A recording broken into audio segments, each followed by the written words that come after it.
দুদিন আগে আমি আমার বরের পকেট থেকে 100 টাকা চুরি করে নিয়েছি। দেখি ও বুঝতে পারিনি, আর আমাকে তো কিছু বলেইনি।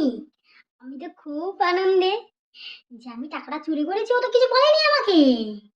তারপরের দিন আরো 100 টাকা চুরি করেছি, দেখি তাও কিছু বলেনি।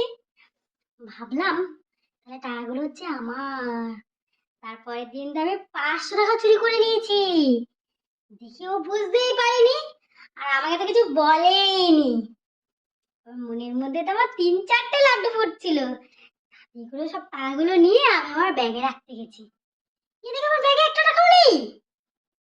আমি তো অবাক, তাড়াতাড়ি করে ওর কাছে গিয়ে বলি, কি কি গো, আমার ব্যাগের মধ্যে যে টাকা পয়সা ছিল সেগুলো কি হলো? ও বললো যে, কেন, তোমার টাকাগুলো তো আমিই নিয়েছি।